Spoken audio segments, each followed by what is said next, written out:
আসসালামু আলাইকুম। তুমিও বলবে কার্তিক ঘোষ। ভালো মেয়ে ঠিক কাকে বলে জানো? ভালো ছেলে মানে কি? তুমিও বলবে সহজ প্রশ্ন, মাপকাঠি একটি। যে মেয়ে পেয়েছে অঙ্কে 100, যে ছেলে ভূগোলে সেরা, তারাই তো ভালো সবাই বলছে। হীরের টুকরো এরা। কাগজে ওদের ছবি ছাপা হয়, টিভিতে দেখায় মুখ।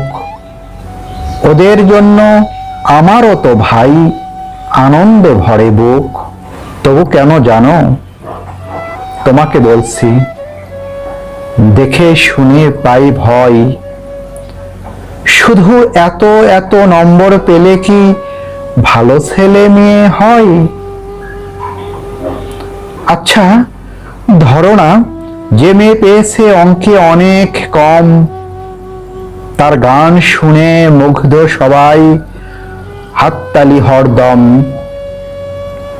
ওই যে ছেলেটা পাশ করে গেছে এবারেও টেনে টুনে, বলতে কি ভাই আমরা অবাক ওর আবৃত্তি শুনে।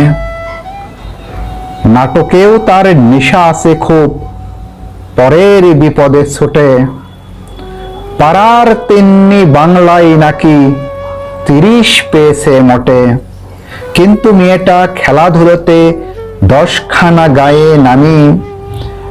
সত্যি বলতো, তুমিও বলবে ওরা নয় কেউ দামি। চাই যে অনেক ইঞ্জিনিয়ার, চাই আরো ডাক্তার, পাশাপাশি চাই শিল্পী খেলুড়ে, স্নেহময়ী সিস্টার। কম নম্বর পাওয়া ছেলেটাই কারিগর বলি আজ। দেশটা গড়তে তার হাতে দেখো কত দরকারি কাজ। পরের দুঃখে কাতর যে মেয়ে মুখটি করেছে কালো, কম নম্বর পেয়েছে বলে কি বলবে না ওকে ভালো? অভাবের টানে কলেজে পড়েনি, ছোট দরমার বাড়ি, তবুও ছেলেটা বাবা মাকে দেখে ভাড়াতে চালায় গাড়ি। তাই বলছে কি শুধু নম্বরে হয় নাকি মাপকাঠি?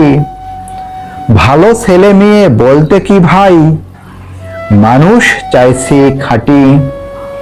ধন্যবাদ।